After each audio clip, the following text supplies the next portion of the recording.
Bisa dipahami ya. Sayangnya Ahmadiyahnya tidak mampu membenahi kehidupan kita dunia ini ya. Arogansi sebagai dajjal tidak bisa dikalahkan oleh Ahmadiyah yang diklaim oleh Imam Mahdi yang diklaim oleh Ahmadiyah. Malah terkesan mengalah ataupun kalah ya. Karena kan membuat pusat kantornya di Inggris, sedangkan Inggris ini salah satu bagian dari rantaian ataupun rangkaian Dajjal itu sendiri. Kita tenggarai bahwa Dajjal itu adalah Amerika ya, dengan sekutunya. Sekutunya ini kan berarti Inggris termasuk Israel. Israel bisa disebutkan sekutu, bisa juga disebutkan anak emasnya ya, atau jagoannya untuk wilayah Timur Tengah. Nah ini kan Israelnya begitu angkuh, begitu arogan, Amerikanya sendiri pun ya sama arogan ya, dan Amerika menjadi biangnya perusak ekonomi negara-negara ketiga seperti kita Indonesia, negara Afrika, negara Arab termasuk. Itu sumber-sumber alamnya disedot, dikeruk oleh mereka, kitanya dimiskinkan ya, kekayaan kita diambil oleh mereka, para petinggi sebagai pemimpin umatnya di negara yang dikeruk tersebut itu ya hanya dicocoki dengan janji komisi daripada semacam sewa daripada employee ataupun pengelolaan daripada sumber alam tersebut. Sementara keuntungan ataupun limpahan hasil daripada kerukan sumber alam tersebut buat rakyat atau umat yang di sekitarnya tidak begitu terasa. Lebih banyak diambil, dibawa ke mereka sana. Seperti kita Indonesia, menurut para pengamat, kita ini emas itu terbesar ya. Terbesar itu berarti kita terkaya dong. Karena di dunia ini emas yang paling banyak itu di Indonesia ya. Indonesia lah gudangnya emas di dunia ini. Tapi apa buat kita Indonesia? Banyak rakyat kita yang masih di bawah garis hidupnya. Nah Imam Mahdinya ini mana berperannya? Ya, malah Imam Mahdinya minta lagi dibayar. Kita harus infak. Loh, katanya nerusin Nabi. Malah ada yang mengatakan Imam Mahdi ini menyempurnakan Nabi. Oh, Nabi sudah sempurna. Nabi sudah menjelaskan dalam surat apa itu yang Al-Yauma Akmaltu Lakum itu? Al-Maidah ayat berapa itu? Saya lupa lagi, ayat 9 atau berapa? Ayat 3 itu ya. Al-Yauma Akmaltu Lakum Dinakum itu. Loh, kok sekarang perlu disempurnakan lagi ya? Berarti peran daripada nah ini kan yang agak rancunya ini Ahmadiyah ini Mirza Ghulam Ahmad diperankan double ya. Jadi rangkap. Satu sebagai nabi, kedua sebagai Imam Mahdi. Kalau sebagai nabi apa fungsinya membenahi kehidupan sekarang ini ya, selain mengaku-ngaku cuma jamaah internasional. Internasionalnya sekarang masih mayoritas lebih ke arah sebagai orang yang tidak iman ya. Ternyata lebih banyak Islam ini sunnah wal jamaah. Kalau mau mayoritas, kalau mau internasional dalam arti jamaah internasional, lebih banyak jamaahnya Sunni daripada Ahmadiyah ini ya. Nah, berarti ini saya katakan ini Imam Mahdi yang nggak bisa berbuat atau berprestasi, ini gagal total, terkesan ataupun kita mulai bisa menyimpulkan ini hanya klaim pengakuan. Mereka itu bukan sebenarnya atau bukan Imam Mahdi yang benar.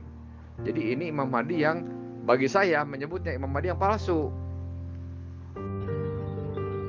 Tampaknya grup ini kan semuanya kan dijadikan admin ini oleh admin utama. Jadi kita jangan mengeluarkan orang tanpa permisi dengan admin yang lain dong, Pak. Gak bagus kita keluarin orang. Saya hanya mendengarkan voice note-nya Tatang sampai kata Dajjal, arogansi Dajjal. Nah, saya tidak mau lanjutkan. Karena apa? Arti Dajjal saja menurut Al-Quran dan sabda Rasulullah Anda belum jelaskan ya. Karena ada kata Dajjal, ada kata Yajuj Majuj.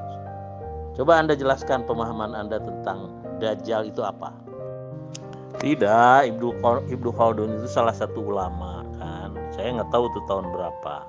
Cuman ketika beliau membahas Khataman Nabiyyin di dalam kitabnya Al-Muqaddimah, beliau menjelaskan bahwa yang dimaksud Khataman Nabiyyin adalah yang terbaik dalam segala hal dari antara para nabi. Nah, itu kan sabda Ibnu Khaldun itu benar sesuai dengan sabda Rasulullah, yaitu ana sayyidul awalin wal akhirin minan nabiyyin, ya. Menurut saya Pak nggak ada Dajjal dalam Al-Quran. Kata Dajjal kan nggak ada dalam Al-Quran, nggak ada itu. Dajjal itu kan menurut hadis gitu. Dan saya lihat ciri-ciri Dajjal yang ada dalam hadis Nabi itu semuanya bersifat metafor, itu simbolis semua.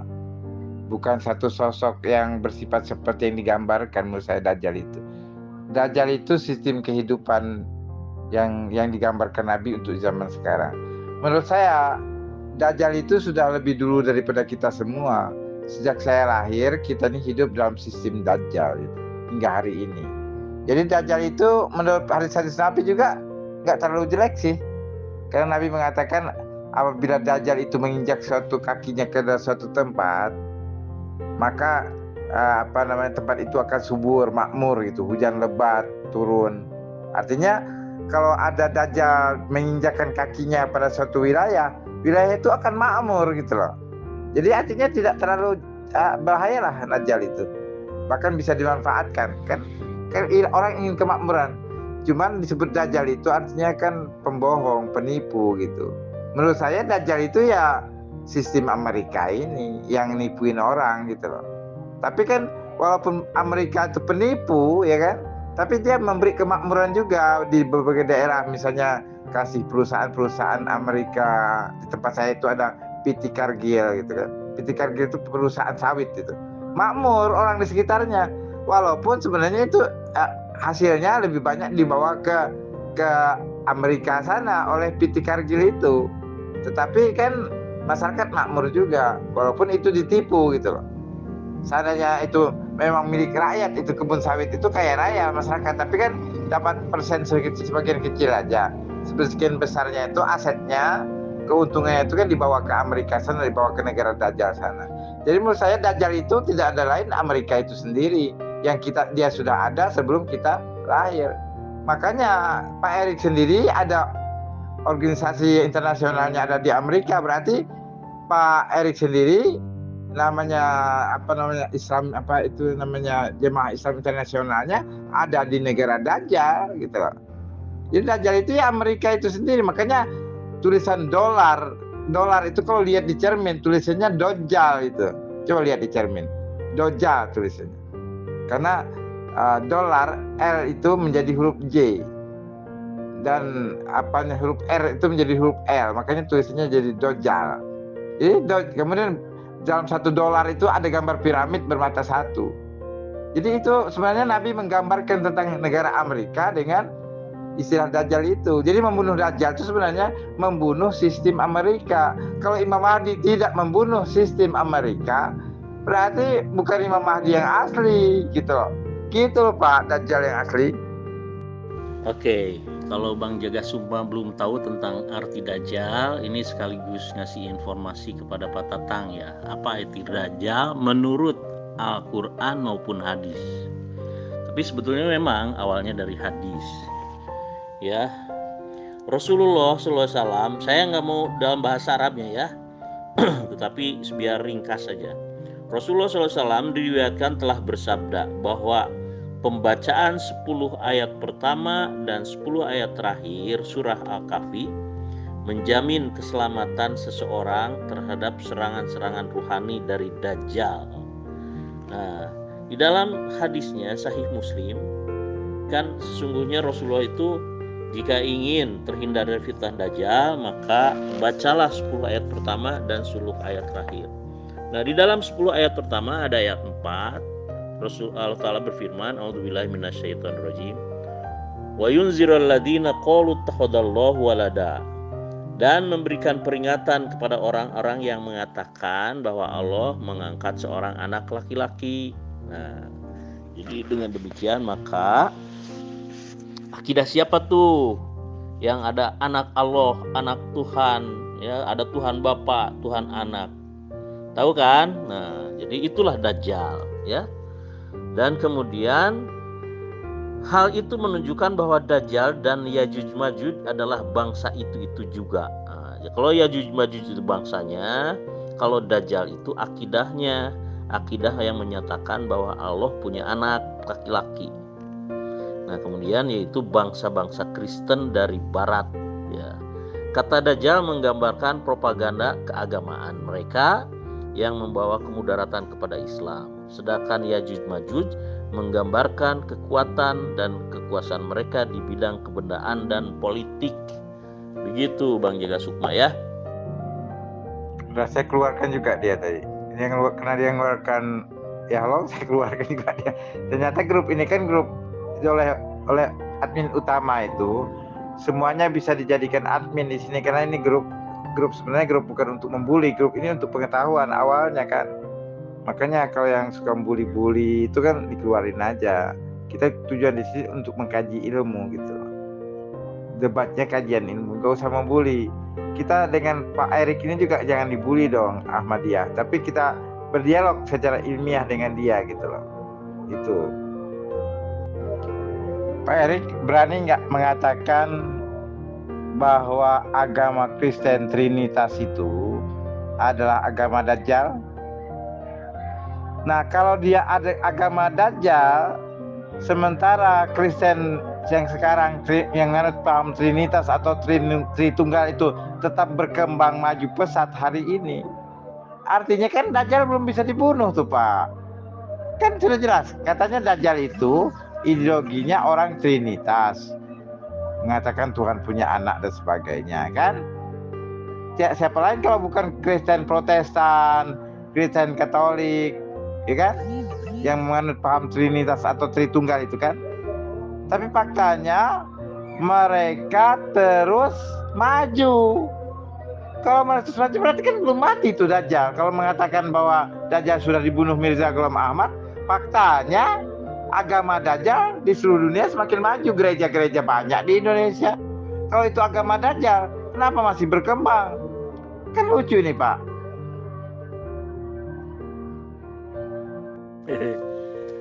Coba Bang Jaga Sukma pergi ke Eropa, Amerika. Di sana banyak gereja-gereja yang sudah ditutup. Bahkan di Amerika ada gereja yang dijual ke Ahmadiyah di Harrisburg, ya. Di sana menjadi Masjid Ahmadiyah gitu, ya. Jadi itulah salah satu arti membunuh Dajjal itu di situ. Tapi itu kan Pak, nggak sebanding dengan gereja yang tetap gereja. Jadi antara gereja yang sudah dijual, baik dijual ke Ahmadiyah atau dijual ke Wahabi atau ke Sunni atau ke Syiah, itu memang banyak juga, banyak Pak. Jadi artinya kalau gereja yang jadi tempat ibadah orang Islam itu banyak. Ada yang mungkin jadi gereja, jadi masjidnya Ahmadiyah, mungkin jadi masjid Wahabi, mungkin menjadi masjid Sunni atau Syiah, itu banyak Pak. Tapi belum sebanding dengan runtuhnya, matinya Dajjal. Kalau memang betul-betul Dajjal mati Pak, nggak ada orang Kristen kalau maknanya membunuh Dajjal itu ada agama Kristen Pak, nggak akan. Jadi menurut saya lebih tepatnya Dajjal itu bukan berkaitan dengan agama Pak, lebih tepatnya berkaitan dengan sistem politik Amerika, bukan agamanya Amerika, tapi sistem politik Amerika itulah sistem Dajjal. Karena sistem politiknya itu yang sesuai dengan ciri-ciri yang digambarkan Rasulullah tentang Dajjal. Kalau agamanya nggak sesuai dengan ciri-ciri yang digambarkan oleh tentang ciri-ciri Dajjal itu secara metafor, ya kan? Begitu. Jadi lebih tepatnya bukan kepada agama yang mereka anut, lebih tepatnya kepada sistem politik yang mereka anut gitu. Ya oke, grup khusus PM ya. Tetapi saya mencari referensi untuk Dajjal di Al-Quran. Saya memang belum menemukan ada definisi Dajjal. Tetapi di sini Imam Ali meriwayatkan bahwa beliau saat sedang berkumpul dengan para sahabat, Nabi bahkan tidurannya itu ya, bukan tidur beneran, tiduran di pahanya Imam Ali. Nabi itu melakukan tiduran itu. Jadi begitu dekatnya hubungan Nabi dengan Imam Ali dalam kisah ini. Kemudian sahabat di atas sahabat yang bertanya, apa itu Dajjal? Karena kalau dalam literatur yang lain, Dajjal ini kan semenjak Nabi Nuh pun sudah sering diucap-ucapkan. Jadi bahayanya Dajjal, fitnahnya Dajjal. Jadi orang sudah mulai mendengar Dajjal. Bertanyalah kepada Nabi ini ya. Nah, akhirnya Nabi itu terperangah bangun dari tidurannya di paha Imam Ali ini. Terus menegaskan lagi kepada Imam Ali, apa yang mereka katakan? Kata Nabi kepada Imam Ali. Imam Ali menegaskan, mereka bertanya Dajjal, gitu ya. Kemudian Nabi menegaskan begini, aku khawatir kalian ini justru bagiannya dari Dajjal. Jadi sahabat-sahabat yang berkumpul itu, Nabi mengatakan, aku khawatir. Jadi jangan-jangan kamu ini masih bisa terpengaruh oleh Dajjal itu sendiri ya. Nah, terus Nabi menerangkan lebih jauh, aku perang terhadap siapa saja yang memerangi, ataupun Dajjal itu adalah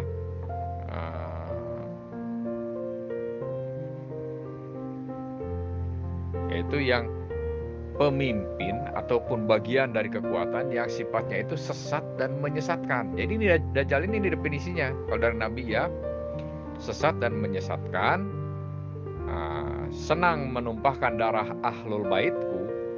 Berarti siapapun yang menjadi musuhnya ahlul bait, musuhnya yang menegakkan ajaran Nabi ini, itulah Dajjal ya. Kata Nabi, aku perang terhadap siapa saja orang yang memerangi mereka, memerangi ahlul baitku maksudnya. Ya, termasuk pengikutnya dong kalau memerangi ahlul bait di sini, dan berdamai dengan siapa saja yang berdamai dengan mereka. Nah, ini kita memahaminya di sini ya. Kalau referensinya di sini yang saya lihat Al-Ihtijaj ya. Al-Ihtijaj juz 1 halaman 625 berapa nih hurufnya nih ya. Nah, itulah referensi yang saya tulis itu di atas tuh ya. Berapa tuh, lihat sendirilah kecil hurufnya itu. 265 berarti ya. Saya salah baca mungkin. 265. Nah, begitu. Jadi siapapun yang memusuhi ahlul bait ini, apalagi sampai menumpahkan darahnya, itu diperangi oleh Nabi, dan ini dikategorikan Dajjal. Demikian ya. Jadi siapa sekarang yang merasa tidak suka dengan adanya perkembangan ahlul bait, yaitu ahlul bait itu yang diikuti oleh Syiah ini para mengikuti para ahlul bait ini ya. Siapa yang memusuhi ahlul bait ini? Siapa yang ingin meredupkan dan ingin menghalangi ahlul bait ini? Bagi kita memahaminya mereka itu Dajjal semua. Nah, Pak Erik bertanya definisi Dajjal. Bagi saya, Pak Erik ini menginginkan redupnya atau hancurnya Syiah.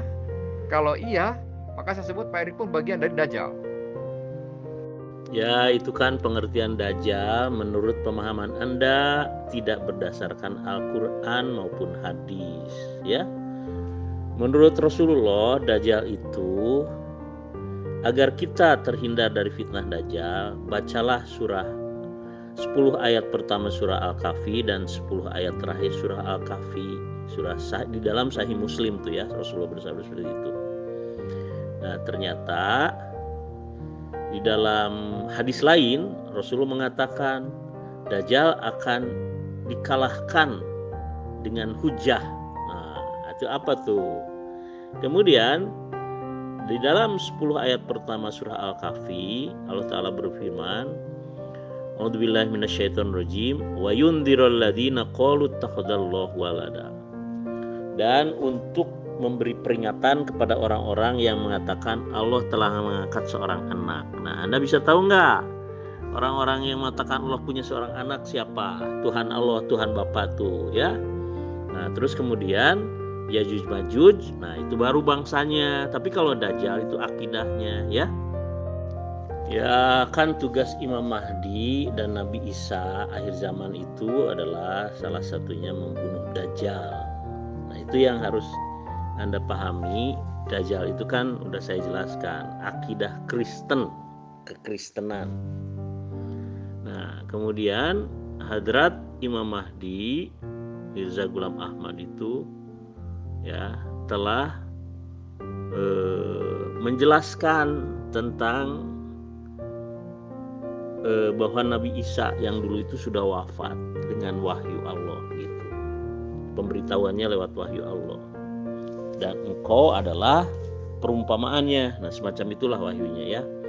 Nah, jadi yang dimaksud Dajjal di sini adalah penyaliban Nabi Isa. Itu kan menjadi pertentangan. Kemudian rahasia atau mematahkan salib gitu kan. Nah, itu kan sama dengan membunuh Dajjal. Karena dengan disalibnya, ada yang mengatakan tidak disalib gitu kan. Pokoknya dengan diselamatkannya Nabi Isa dari kematian di tiang salib, itu telah membunuh Dajjal. Nah, jadi saya ada videonya tuh. Jika mereka paham bahwa Nabi Isa itu tidak mati di salib, maka this will be the end of Christianity, katanya gitu kan. Nah, jadi apa tuh? Ya artinya Kristen itu Dajjal, sudah itu mah. Cuman bangsa-bangsanya yang memeluk akidah Dajjal itu adalah Yajuj Majuj, itu jalan terus, dan itu dinubuatkan akan ada kemajuan di bidang ekonomi dan politik kan gitu. Nah, tetapi suatu saat akan hancur juga gitu. Cuman yang pertama dihancurkan itu adalah akidah Dajjalnya itu, dengan dinyatakan bahwa Nabi Isa telah wafat dalam usia 120 tahun dan dia diselamatkan dari kematian di tiang salib, kemudian untuk melanjutkan tugasnya di Hindustan atau Kashmir hingga wafat dalam usia 120. Kuburannya ada di Kashmir. Nah, itu artinya salah satu membunuh Dajjal juga, memecahkan salib itu di situ ya. Nah, ini al-bai'atullah. Al-bai'atullah yang disunahkan oleh Rasulullah SAW, itu orang masuk Islam baiat kepada Allah di tangan Rasulullah SAW, karena beliau yang menerima wahyu mandat Allah, yaitu innalladzina yubai'unaka innama yubai'unallah yadullahi fawqa aydihim, kan gitu. Nah, setelah beliau wafat, maka baiat itu kepada khalifahnya atau khulafaur rasyidin atau khilafah alamin haji nubuwah. Pertama Abu Bakar, kemudian meninggal Umar, kemudian meninggal Utsman, dan yang berikutnya Ali. Nah, ketika Ali wafat, maka khilafah alamin haji nubuwah dicabut dari umat Islam, dan disitulah mulai cerai-berai umat Islam. Ada Syiah, ada Mu'tazilah, ada Khawarij, dan belakangan datanglah yang ngaku Aswaja, kemudian Wahabi, Qadariyah. Wah, banyaklah pecah belah.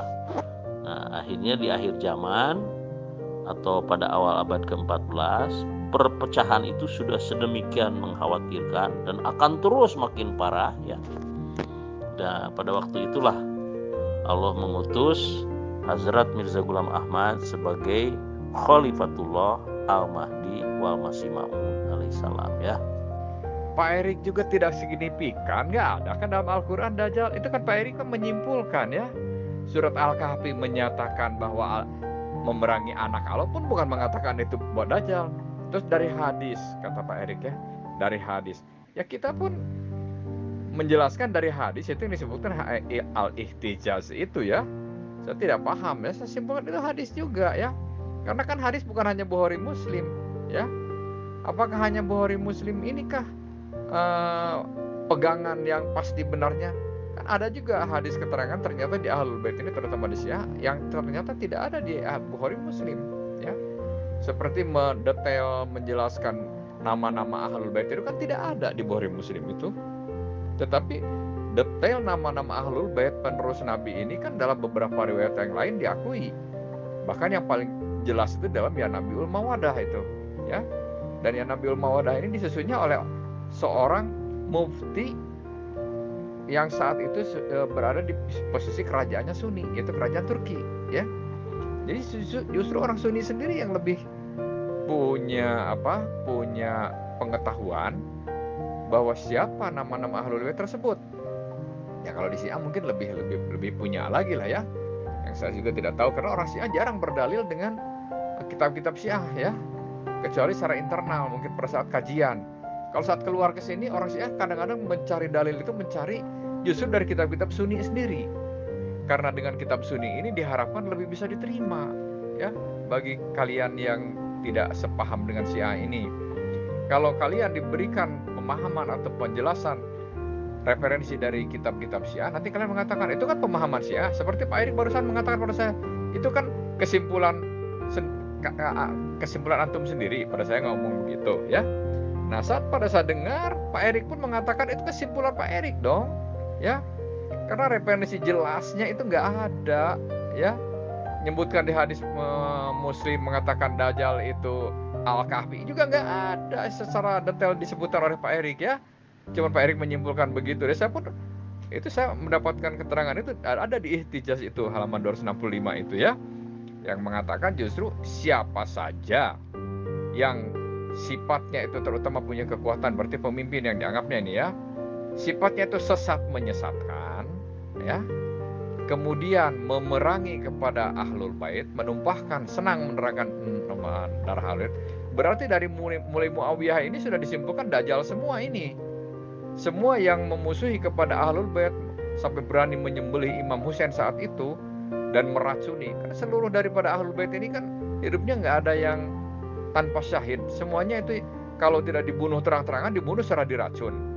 Nah itu kan penguasa-penguasa, dari penguasa pertama Bani Umayyah, keturunan dari Muawiyah ini, Yazid dan seterusnya ya, kemudian dilanjutkan diambil alih oleh Abbasiyah, karena Abbasiyah pun membunuh kepada keturunan Bani Umayyah ini ya, membunuh, bahkan kabarnya ini seluruh Bani Umayyah yang diketahui nggak ada yang selamat, semuanya dibunuh ya. Tapi mungkin masih ada aja yang selamat mungkin ya. Cuman saat itu ditenggarai nggak ada yang selamat, semuanya dibunuh. Berdirilah Bani Abbasiyah meneruskan dari Bani Umayyah ini, dan Bani Abbasiyah ini mengharapkan dukungan dari pihak Syiah, mengatasnamakan membela Syiah. Pada kenyataannya justru imam-imam Syiah juga dibantai, dibunuh oleh Abbasiyah ini ya. Nah itulah saatnya Imam Mahdi ini sampai terjadi digaibkan oleh Allah, itu saat sedang berkuasanya salah satu dari keturunan Bani Abbasiyah ini, yaitu siapa? Raja Ma'mun ini ya, yang di Samara ini di daerah Irak itu. Nah jadi kesimpulannya, kalau bagi kita, siapa saja asal menghalangi perjuangan Nabi dan keluarga Nabi, ini adalah Dajjal. Begitu Pak Erik ya. Nah adapun Pak Erik menyimpulkan bacalah surat Al-Kahfi, yaitu mengatakan siapa katanya yang mengaku anak. Berarti Pak Erik mau mengkerucutkan hanya kepada orang-orang Kristen ya. Orang Kristen ini saja Pak Erik mau menyimpulkan sebagai Dajjal. Kalau gitu, orang kafir yang lain bukan Dajjal dong. Kalau orang kafir yang lain yang menghalangi Islam bukan Dajjal, berarti orang Kristen itu super Dajjal. Padahal kenyataannya sekarang yang paling mengganggu pada Islam ini apa? Apakah orang Kristen yang paling ini? Kenyataannya orang Kristen kadang-kadang bisa kok menjadi teman kita ya, teman secara ataupun jadi saudara kita secara dalam kehidupan. Bisa kok orang Kristen kadang-kadang kita berteman, mereka baik sama kita ya. Jadi tidak hanya orang Kristen ya, tetapi baik itu orang Kristen, baik orang Islam, kalau jiwanya memang ingin meredupkan, ingin mengganggu atau ingin merusak ajaran Allah ini, paling tidak walau tidak merusak secara signifikan tapi merusak, memelencengkan, itu bagi kita adalah Dajjal semuanya juga. Pak Tatang ini mengomentari voice note saya yang 1,33 menit itu, tapi yang dibahas tentang Dajjal. Jadi bingung saya ini. Gini Pak Tatang ya. Pertama, Dajjal itu memang awalnya dari hadis ya, yaitu di dalam Sahih Muslim Rasulullah bersabda, jika kalian ingin terhindar dari fitnah Dajjal, maka pahami dan hafalkan 10 ayat pertama dan terakhir surah Al-Kahfi ya. Nah, ini kemudian bukan saya yang menyimpulkan, saya diberi petunjuk oleh Imam Mahdi wal Masih Maud dan para khalifahnya. Ada di dalam kitab tafsirnya ya, bahwa yang dimaksud Dajjal itu sebagaimana yang tertera di dalam surah Al-Kahfi ayat 4. Wa yundzirul a'udzubillahi minasyaitonir rajim wa yundzirul ladina qalu takhadallahu walada. Yang memberi peringatan kepada orang-orang yang mengatakan bahwa Allah mengangkat seorang anak laki-laki. Nah, siapa? Ya, kalau bukan orang Kristen siapa? Nah, kemudian selain itu di dalam surah Al-Kahfi juga ada Yajuj Majuj. Nah, Yajuj Majuj itu bangsa-bangsanya. Sedangkan yang dimaksud Dajjal itu adalah akidahnya. Akidahnya yang menyatakan bahwa dengan meyakini Nabi Isa mati disalib, maka dengan beriman kepada penyaliban Nabi Isa akan dihapuskan oleh darah Yesus dari tiang salib itu. Nah, itu kan akidah batilnya di situ. Ya, orang Kristen itu. Jadi penebusan dosa kan ya dengan darah Yesus. Nah, jadi oleh karena itu udah Dajjal sudah dijelaskan oleh Imam Mahdi bahwa yang dimaksud Dajjal itu adalah kristenisasi. Dan Hazrat Masih Maud Imam Mahdi juga sudah membunuhnya gitu kan. Membunuhnya itu apa? Dengan menemukan bahwa Nabi Isa yang dulu itu sudah wafat. Wafatnya bukan di tiang salib, tapi dalam usia 120 tahun di Kashmir, kuburannya ada di sana. Kok ada di Kashmir? Karena tugas beliau kan untuk dakwah kepada 10 suku Bani Israel yang sedang hijrah ya dari Palestina ke Kashmir. Begitu Pak. Secara hakikat yang namanya Dajjal itu adalah keakuan itu, yang merasa diri itu ada. Kalau kita mau merujuk ya, ada disebut dosa. Dosa itu apa hakikat makna dari dosa? Diri dosa, yang dimaksud diri dosa itu kita diciptakan dari diri dosa itu, dari diri tidak sebenarnya. Adam itu artinya tidak sebenarnya. Nah, iblis menggoda waktu itu, kamu ini makanlah buah kuldi ini supaya kamu tuh abadi, kekal abadi. Yang kekal abadi itu maksudnya merasa diri sebenarnya. Nah, apabila seseorang itu merasa diri sebenarnya itu, dia merasa sebenarnya dirinya itu disebut Dajjal. Jadi Dajjal itu keakuan yang merasa diri kita sebenarnya, padahal kita tuh diciptakan dari diri dosa, diri tidak sebenarnya. Diri Adam itu tidak sebenarnya, bayangan mengaku yang punya bayang. Itu yang Dajjal. Jadi pembunuh si Dajjal ini apa? Itulah ilmu tauhid, itulah ilmu tasawuf, itu ilmu fikih, itu yang membunuh Dajjal itu. Nah, itu yang disebut Imam Mahdi. Imam Mahdi itu zat itu, ilmu tauhid itu, tentang zat Tuhan itu. Yang kan istilahnya di akhir zaman akan turun Imam Mahdi itu. Akhir zaman itu apa maksudnya zaman? Kan kiamat. Kiamat itu apa? Penamatnya sebuah pengetahuan, keilmuan tentang keagamaan ini sampai ke penamat itu adalah tentang zat itu. Nah, pertama orang paham dulu tentang fi'il Allah, perbuatan Allah itu. Tahu asma-asma Allah itu. Ada asma yang menuju kepada fi'ilnya, ada asma yang menuju kepada sifatnya, ada asma yang menuju kepada zatnya. Nah, setelah itu orang paham tentang apa itu sifat-sifat Allah. Nah, setelah itu paham tentang zat Allah itu yang menggerak-diamkan sifat itu, yang akan mewujudkan nanti af'al yang di asma ini. Nah, setelah paham dia tahu posisinya siapa dia situ. Oh, ternyata saya itu la haula wala quwata. Saya itu tidak ada sebetulnya. Tidak punya daya upaya sama sekali. Nah, barang siapa yang mengatakan dirinya itu, merasa dirinya itu sebenarnya, merasa dia yang berbuat, itu yang Dajjal. Jadi Dajjal itu diri kita itu sendiri sebetulnya, yang mengaku, yang merasa diri kita ada itu. Engkil res bagus ajunan Kanjeng Tuan Lora Al-Fatih Ahmad Jamaluddin Qawi, Pamekasan. Ya, diberi pengarahan, pencerahan, tarbiyah dan terkiyah begitu Lora terhadap Abah Erik Ahmad Mubarik, pembesar tokoh Jamaah Ahmadiyah Indonesia dari Parung Bogor. Kadinto Lora dari Parung atau dari Bogor kadinto. Pembesar epon kan so dari Jamaah Ahmadiyah Indonesia. Wah, pembesar beliau kan Lora. Yangki paringi paimut sepo pun beliaunya niser. Engkilora. Pak Jas, ya, saya ada setuju dan ada tidak setujunya tentang Al-Imamul Mahdi dan tentang Dajjal. Jadi saya setuju sekali kalau Dajjal itu diri kita sendiri yang merasa dirinya wujud, betul nggak? Diri kita sendiri yang merasa diri kita wujud itu ya itu Dajjal kan. Kita ini Dajjal kalau kita merasa diri kita wujud, merasa diri kita ada gitu loh. Saya setuju itu. Cuman untuk memahamkan diri kita tidak ada ini kan perlu guru.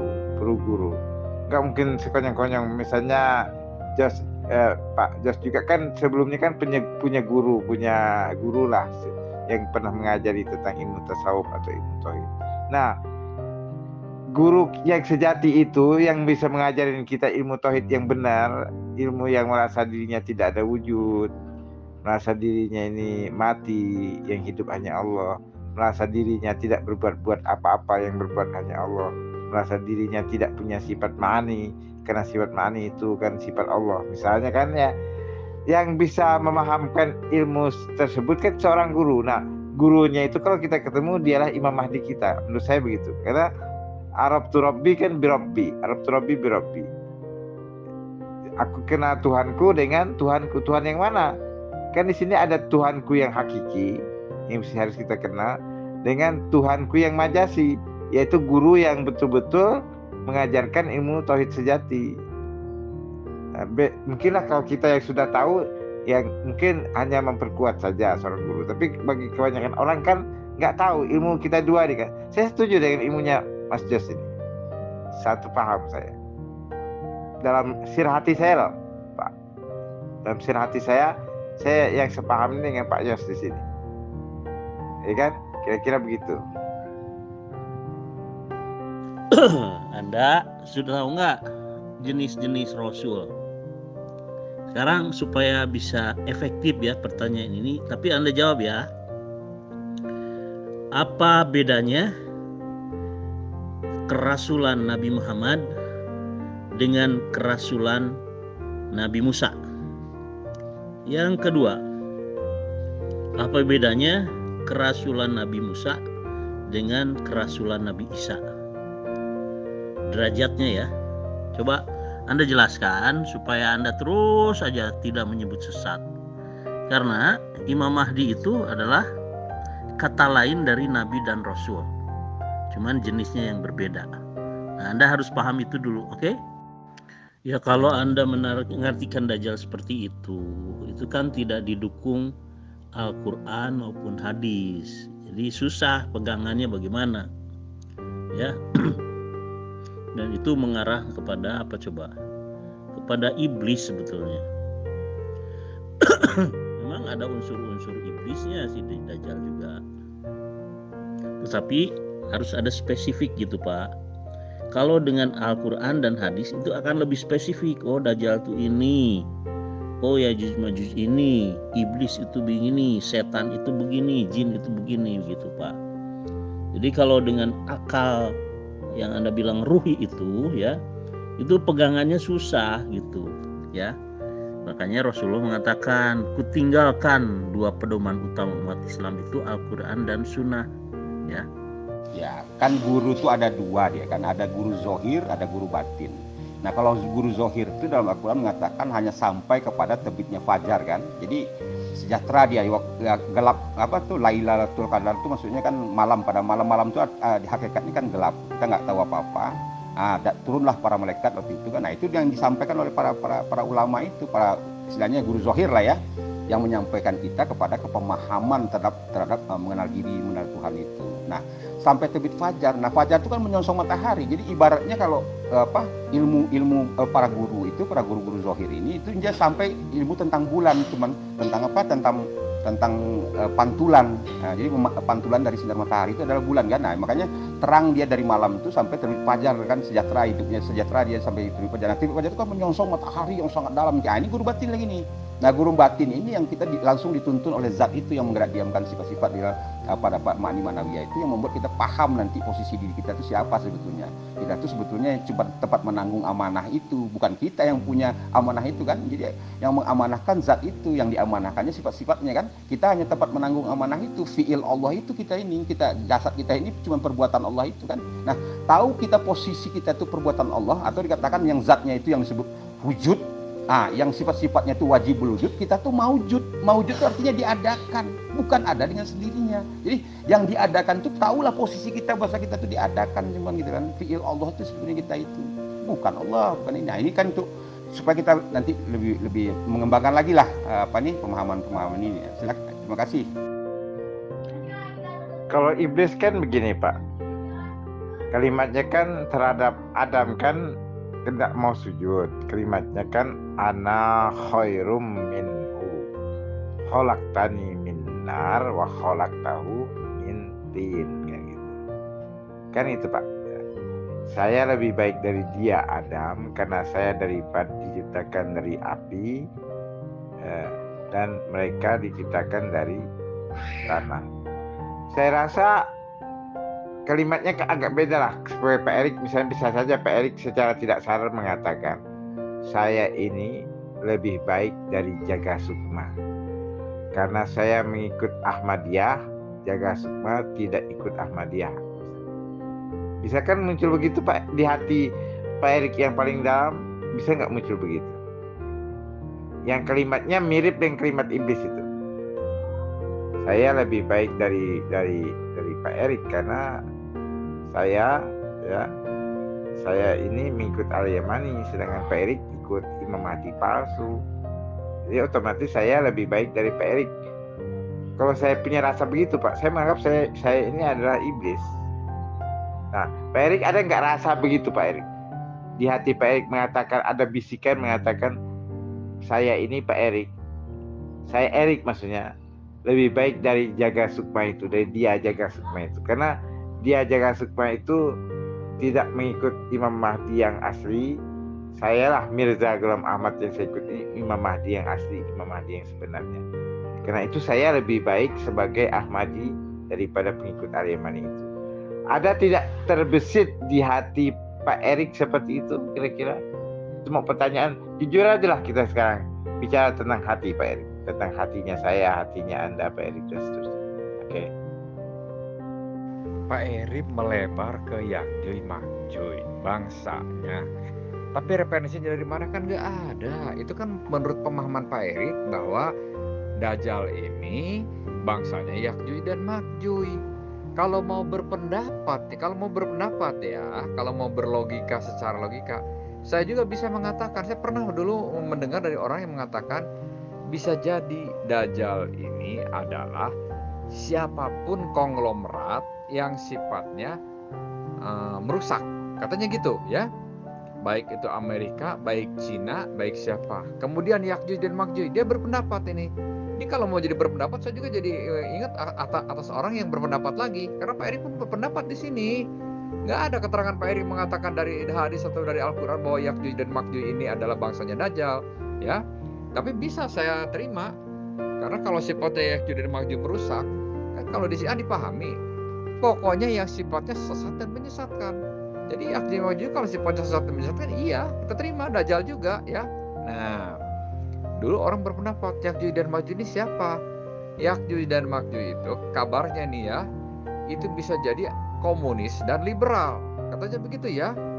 Komunis dan liberal ini, karena Yakjuj dan Makjuj ini kan kabarnya mereka juga tidak akur antara Yakjuj dan Makjuj ini ya. Nah, tapi sama-sama merusak ya.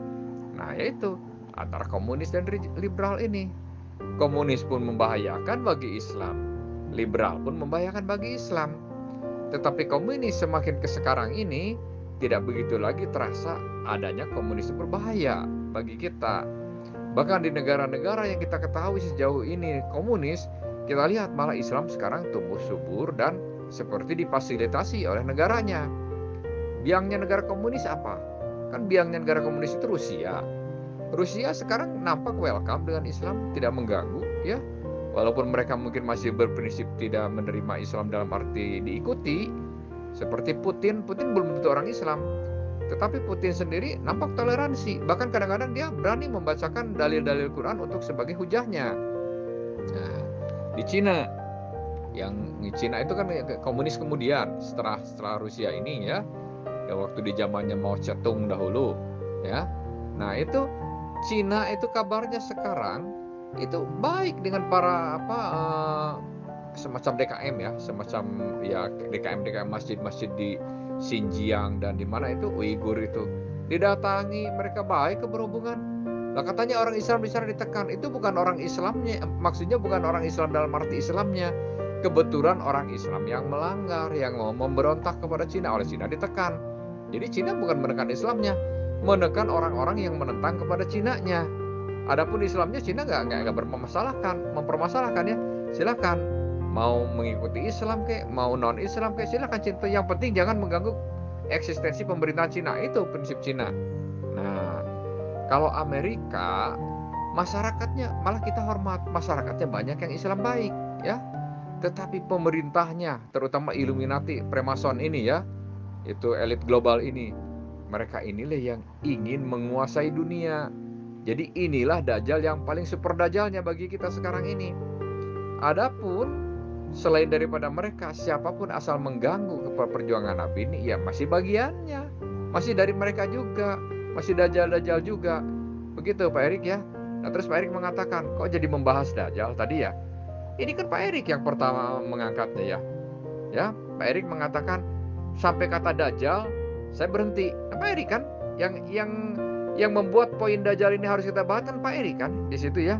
Coba tolong sebutkan apa dajjal dalam Al-Quran. Begitu kan? Pak Erik yang meminta kan? Dan Pak Erik akhirnya menyimpulkan dari surat Al-Kahfi. Itu surat Al-Kahfi pun tidak menjelaskan dajjal.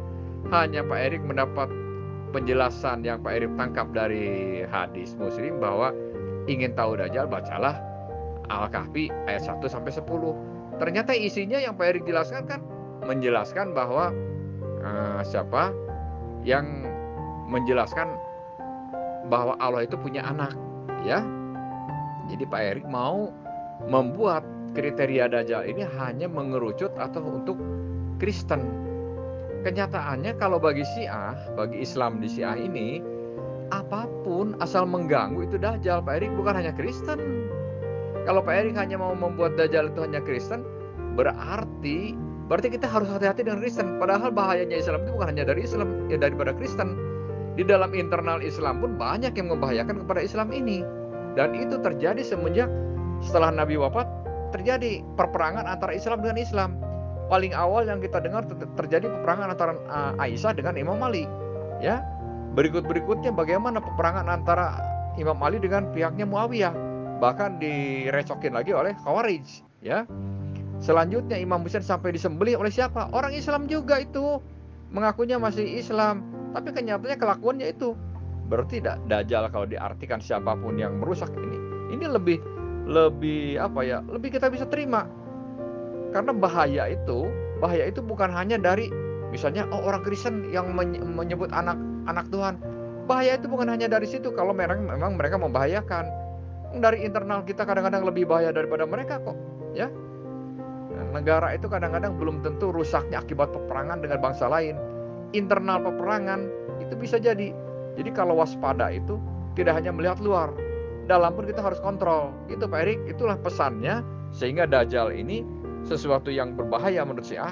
Lihat, baik dari luar baik dari dalam, semuanya bisa jadi itu dajjal juga gitu. Ya. Jadi saya ngerti. Jadi yang saya maksud tadi, Imam Mahdi itu bisa ada orangnya dalam pengertian sebagai guru zahir, ya kan? Guru zahir. Tapi kembali kepada guru batin, guru sejati kan ya kita kan ya guru sejati siapa lain kalau yang bukan yang disebut Allah itu kan.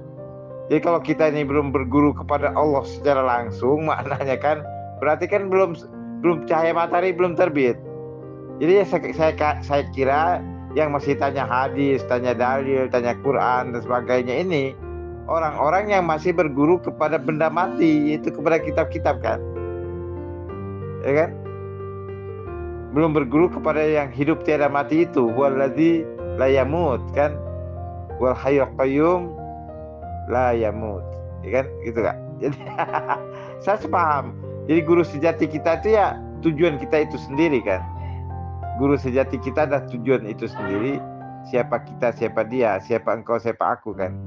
Mungkin begitu Pak ya. Kita akan makanya saya bilang saya dengan Pak Jos ini sudah pada satu makom yang sama Pak Jos. Ya, kalau pemahaman seperti itu. Yang saya maksud tadi Imam Mahdi sebagai guru zahir. Kalau kembali kepada guru batin, ya sudah selesai, ya kan? Baik kita berdua, saya rasa sudah selesai yang dimaksud itu. Ya, kan ada dua jalan sebetulnya kan, ada nur, ada nar. Nah, turunan di bawahnya ada hadis, ada hadas. Turun lagi ke bawah menjadi ada pahala, ada dosa. Turun ke bawahnya lagi perbuatan yang baik dan perbuatan yang keji dan mungkar. Berbalik ke diri kita itu yang disebut surga neraka kan. Cuman itu jalannya itu. Nah, kalau yang mengikuti jalan nar ini sampai ke bawah dia berbuat keji dan mungkar, tidak mau pandang memandang harga mereka. Iblis itu tadi itu kan nggak, hakikat dari iblis itu sebetulnya kan nggak mau sujud. Sujud itu artinya kan nggak mau sujud kepada Adam, kepada anak keturunan Adam. Anak keturunan Adam itu yang dimaksud apa? Ya kita ini anak keturunan Adam kan. Barang siapa yang nggak mau pandang memandang, harga menghargai, tolong menolong, berkasih sayang dengan sesama ini, ya itulah dajalnya itu. Itulah dia keturunan nar itu kan.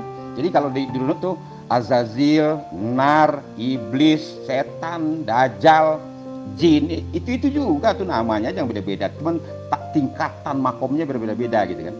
Ajaran fikih itu untuk terlepas kita dari perbuatan keji dan mungkar. Nah, itu kita terhindar dari dosa kafir itu. Terhindar dari hukum kafir ya. Nah, kalau ilmu tasawuf, nah itu untuk kita mencegah keji dan mungkar di perasaan. Nah, itu untuk terhindar kita dari munafik. Nah, kalau di ilmu tauhidnya itu terhindar dari keji dan mungkar di pandangan. Nah, ya. Jadi 3 amalan ini, amalan zohir, amalan batin, amalan pandangan. Jadi terlepas dari keji dan mungkar di perbuatan, terlepas dari keji dan mungkar di perasaan, terlepas dari keji dan mungkar di pandangan. Nah, jadi kalau orang yang lulus di pandangan ini disebut orang mukmin dia. Kalau yang di hakikatnya atau di perasaan bisa terlepas keji dan mungkar di perasaan disebut orang mutakin. Nah, kalau orang yang terlepas dari keji dan mungkar di perbuatan disebut orang beriman. Jadi lawannya nanti syirik di pandangan, munafik di perasaan, kafir di perbuatan. Ya, itulah hukumnya, meletakkan hukum itu bukan ditudingkan kepada orang lain syirik, kafir atau munafik, tidak, pada diri kita sendiri gitu. Ya, makanya kata Muhammad kita udah selesai dari perang memerangi kafir, munafik, syirik di luar diri kita. Kita sekarang masuk ke perang yang lebih besar. Perang apa itu? Perang memerangi kafir, munafik, syirik yang ada pada diri kita masing-masing. Kan itu sekarang ajaran agama itu udah sempurna dia. Kita kesempurnaan ajaran agama itu untuk kita jadikan sebagai untuk pendalaman spiritual dibuat kita masing-masing, bukan untuk dihujahkan keluar diri kita gitu. Begini Bang Yos ya, kalau guru itu yang harus atau orang yang datang dari Allah, karena dia memberi pesan kepada kita, pesannya itu dari Allah. Nah, biasanya itu utusan Allah. Dan setelah Nabi Muhammad itu yang lain pesan-pesan itu sudah tidak berlaku. Yang adalah pesan Nabi Muhammad, ya kan? Kemudian beliau wafat digantikan oleh para khalifah yang hanya 30 tahun.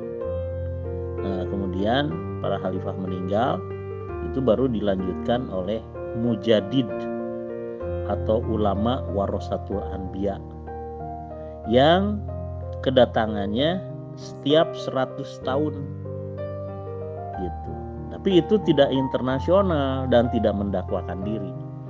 Baru ulama warasatul anbiya atau mujaddid Islam abad ke-14, nah, barulah itu mendakwakan diri karena beliau adalah utusan Allah, Imam Al-Mahdi wal Masih Ma'ud.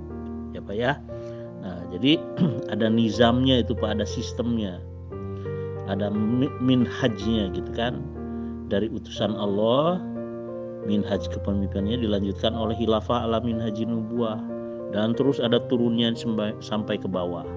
Nah, setelah Imam Mahdi juga sama, Imam Mahdi meninggal, ada khalifahnya, dan terus ada kepengurusannya sampai ke bawah, kepengurusan Jamaah Muslimin Internasional gitu Pak. Ya, jadi guru itu bukan banyak ulama, bukan, tapi satu. Kemudian dia punya anak buah yang terikat menjadi dalam satu jamaah muslimin internasional gitu Pak ya. Hadis sama hadas. Nur sama nar. Ya bagus istilah-istilahnya Pak. Jadi kembali kita begini. Coba kita urai, apa itu Allah, apa itu Muhammad, apa itu Adam, apa itu insan. Tolong jelaskan Pak. Apa itu Allah, apa itu Muhammad, apa itu Adam, apa itu insan. Coba jelaskan Pak. Bukan itu Pak, dalilnya begini. Usjudu li Adama fasajadu illa iblis. Nah, bukan jawaban iblisnya yang kita bahas ya. Karena yang kita bahas itu adalah perintah Allah. Perintah Allah kepada semua manusia ya, agar sujud bersama Adam sebetulnya, bukan sujud kepada Adam. Taat kepada Adam tapi sujud kepada Allah, karena sujud itu kan hanya kepada Allah ya. Usjudu li Adama fasajadu illa iblis. Nah, jadi iblis itu adalah orang-orang yang tidak mau beribadah kepada Allah berjamaah, dan imamnya adalah Adam gitu Pak. Ya, jadi bukan ana khairu minhu-nya, bukan yang dibahas itu, karena utusan Allah itu Adamnya itu utusan Allah Pak ya. Dan Allah memerintahkan agar kita sujud bersama Adam kepada Allah. Beat itu Pak, sama dengan baiat ya. Pertama-tama kan yang ada itu hanya ahad itu. Ahad itu artinya kan zat Allah itu semata-mata. Nah, zat ini dia tiupan pertama dari zat itu disebut Ahmad ya. Itu kumpulan dari semua sifat-sifat Allah itu yang 99 itu. Dari 99 itu terpancarlah nurnya, disebut nur Allah itu sendiri. Nah, nur Allah ini yang pancaran ini yang disebut zohirnya Muhammad nih, yang disebut nur Muhammad itu gitu loh. Nah, nur Muhammad itu terbit dari nur Allah itu. Nah, nur Muhammad ini apa maksudnya? Alam semesta berserta isi ini penzohiran istilah tajalinya atau apa tuh maujudnya dari sifat-sifat Allah itu. Nah, nur Muhammad ini yang alam semesta berserta isinya secara zohirnya. Nah, nanti ada lagi yang kata-kata Muhammad. Ini itu nur Muhammad. Nah, Muhammad Rasulullah Muhammad utusan Allah. Nah, itu kutiupkan sebahagian rohku. Nah, tuh. Sebagian rohku yang di mana? Dari sifat dari Ahmad tadi, bukan dari zat. Jadi sebahagian sifat-sifat Allah yang ada di Ahmad itu ditiupkannya ke dalam jasad itu. Nah, jasad ini bahagian dari nur Muhammad yang dari 4 anasir, dari api, air, angin, tanah itu. Nah, api, air, salah satu unsur api itulah iblis sebetulnya yang ada unsur di dalam diri kita itu, yang nanti disebut dia pembagiannya di nur insan ya. Nur insan itu ada sir, ada jiwa, ada kolbu, ada jasad. Nah, di jasad itu letaknya ada bagian si iblis tadi itu. Nah, itu penjabarannya begitu. Nanti kita kembangin lagi lah setelah itu.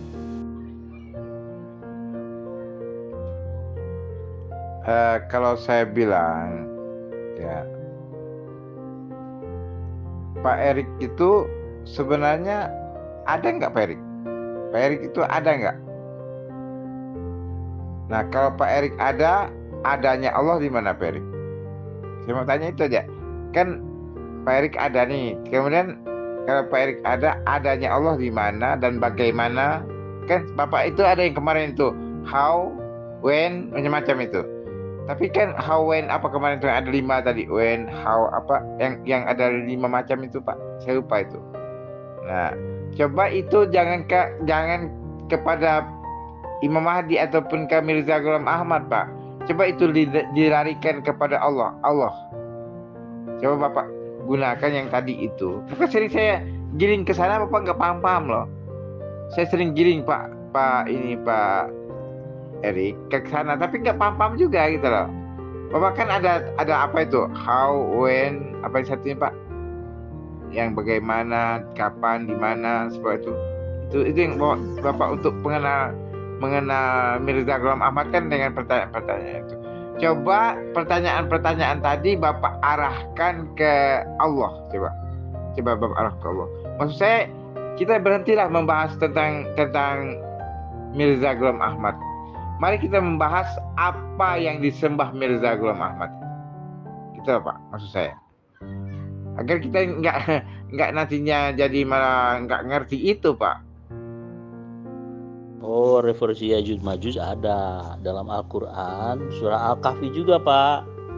Ya, ini terjemahannya aja ya, surah Al-Kahfi ayat 94. Mereka berkata, ya Zulkarnain, sesungguhnya Yajuj dan Majuj membuat kekacauan di bumi. Maka bolehkah kami membayar upeti kepadamu asalkan engkau membuat di antara kami dengan mereka sebuah penghalang, ya, benteng Yajuj Majuj itu. Nah ini kalau saya bacakan ya terlalu panjang Pak, tapi kalau mau saya kirimkan nanti PDF-nya ke Bapak ya. Tafsirnya panjang soalnya di sini. Nah, Yajuj Majuj itu dijelaskan oleh Khalifah di dalam tafsir Al-Quran surah Al-Kahfi ayat terakhir ya, bahwa begini Pak ya, Rasulullah diriwayatkan telah bersabda bahwa pembacaan 10 ayat pertama dan 10 ayat terakhir surah Al-Kahfi menjamin keselamatan seseorang terhadap serangan-serangan ruhani dari Dajjal. Hal itu menunjukkan bahwa Dajjal dan Yajuj Majuj adalah bangsa itu juga, yaitu bangsa-bangsa Kristen dari barat. Ya. Kata Dajjal menggambarkan propaganda keagamaan mereka yang membawa kepada kemudaratan kepada Islam. Sedangkan Yajuj Majuj menggambarkan kekuatan dan kekuasaan mereka di bidang kebudayaan dan politik ya. Ingat tentang Yajuj Majuj itu Al-Kahfi ayat 94 Pak ya. Ini pertanyaan saudara. Sebenarnya menurut hakikat yang sebenarnya bukan yang johir-johir ya. Menurut hakikat yang sebenarnya Pak, menurut Bapak, iblis itu ada apa enggak sih Pak? Iblis itu ada apa enggak ada? Saya mau tanya sama Pak Jos. Begini Pak Fatih ya. A'udzubillahi minasyaitonirrajim. Tilka rusulu faddalna ba'duhum ala ba'dim. Minhum man kalamallahu wa rafa'a ba'duhum darajat. Rasul-rasul ini yang telah kami lebihkan, sebagian dari antara mereka di atas yang lain. Di antara mereka ada yang kepada mereka Allah bercakap-cakap, dan Dia meninggikan sebagian dari mereka dalam derajatnya. Nah, di sini menampakkan bahwa rasul-rasul itu derajatnya berbeda-beda. Dan Nabi Muhammad Rasulullah wa khataman nabiyyin, artinya titik kulminasi kenabian itu adanya di Muhammad Rasulullah wa khataman nabiyyin gitu. Sedangkan yang lainnya hanyalah rasul-rasul di bawah stempel Nabi Muhammad, sehingga Rasulullah disebut khataman nabiyyin atau anna sayyidul awalin wal akhirin minan nabiyyin ya. Nah, dengan demikian kalau Anda belum paham ini, jangan cepat-cepat ingin menjadi Allah atau menjadi Rasulnya, mendahului Allah dan Rasulnya, mengatakan sesat gitu kan. Dan itu kan bukan bahasa bersaudara, itu takfiri itu namanya ya. Jadi sebaiknya pahami dulu derajat kenabian itu beda-beda. Kalau zat tadi, zat azat itu yang pada diri kita apa Pak? Apakah azat itu ada pada diri kita atau di luar diri kita? Saya mau tanya. Azat tadi, zat yang ahad tadi itu, apakah dia di luar diri kita? Apakah dia di dalam diri kita Pak? Saya mau tanya. Ya, iblis itulah hawa nafsu itu. Hawa nafsu itu yang iblis, yang ego itu, sifat keegoan atau hedonis itu. Sifat merasa keakuan, merasa diri kita ada, itulah iblis. Jadi sebetulnya kan dunia ini hanya panggung sandiwara Allah itu. Nah, dibikinnya dua permainan kan. Yang satu di diri hak, satu di diri batil. Nah, kalau kita mengikuti diri batil itu, nah itulah tadi kita mengikuti hawa nafsu tadi. Memang Tuhan juga yang menciptakan hawa nafsu itu sebetulnya. Cuma kan diturunkan para nabi itu, nah itu membawa risalah untuk menundukkan keakuan itu gitu. Nah, ini kan sebetulnya ya fi'il Allah itulah semuanya kan, permainan Allah itu gitu. Jadi kalau dikatakan setan itu ada atau tidak, ya tidak ada sebetulnya. Yang adanya Allah kan, apapun selain Tuhan tidak ada kan. Tapi dia dimaujudkan atau diadakan. Nah, diadakan itulah dia menyertai jasad kita itu. Nah, itu disebut setan mengalir dalam darah cucu anak Adam. Nah, itu yang hawa nafsu itu, adalah setan. Nah, itu kan nanti disebut yang ada di jiwa itu kan, kalau yang disebut hakikat dari nur insan itu kan. Nah, jiwa itulah ada nafsu syahwat, nafsu amarah, nafsu lawamah, nafsu akamilah, nafsu mardiyah. Nah, nanti bisa mencapai nafsu mutmainnah dia. Nafsu mutmainnah itu maksudnya dia udah bisa dikendalikan nafsu itu, dikendalikan dia. Nah, jadi tidak maujud ke perilaku keji dan mungkar dia gitu. Di perbuatannya tidak dikeji mungkar, di perasaannya tidak menjadi keji mungkar di pandangannya. Nah, kita bisa menaklukkan itu. Kalau kita bisa menaklukkan itu, berarti kita sukses menjadi orang mukmin, menjadi orang beriman, menjadi orang mutakin, menjadi orang mukmin. Nah, nanti naik ke tingkatan menjadi orang sidikin, orang sidikin, arifin, apalagi itu banyak lagi tuh ambi-ambi Allah itu kan, julukan-julukannya gitu. Maksud saya begini Pak, pertanyaannya intinya azat atau Tuhan, kita sebut sebagai Tuhan atau ilah, ya kan? Itu dia di mana Pak? Di luar diri kita kah atau di dalam diri kita atau di mana? Coba dijelasin. Ya, saya kan membuat kajian dengan metode 5W1H tentang Imam Mahdi, itu kan, Imam Al-Mahdi.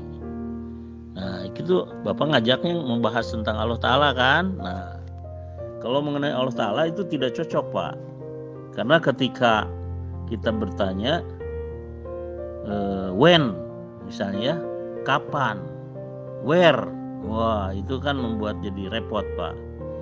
Jadi sebaiknya kita bahas dulu yang sedang kita tunggu-tunggu. Kalau Bapak merasa Imam Mahdi sudah datang, maka paling Bapak harus buktikan ada nggak referensinya dari Al-Quran, ada nggak referensinya dalam hadis. Nah, saya kan sudah mempelajari dengan metode 5W1H, Imam Al-Mahdi berupa pertanyaan 5W1H itu dijawab dengan ayat Al-Quran dan hadis. Dan semua saya sudah nemukan tertuju kepada Hadrat Mirza Ghulam Ahmad. Nah, kalau Anda merasa bahwa tertuju kepada Ahmad Al-Hasan Al-Yamani, silakan buktikan gitu kan, sehingga fair kan kita diskusi. Oke? Maksud saya jangan tentang Imam Mahdi Pak. 5W1H itu untuk yang kita sebut Allah, la ilaha illallah. Nah, Allah ini kita selidiki dengan apa tadi 5W1H tadi, coba Pak. Kita untuk Allah, jangan untuk Imam Mahdi Pak. Untuk yang namanya Allah ini loh, disebut Allah atau la ilaha illallah ini.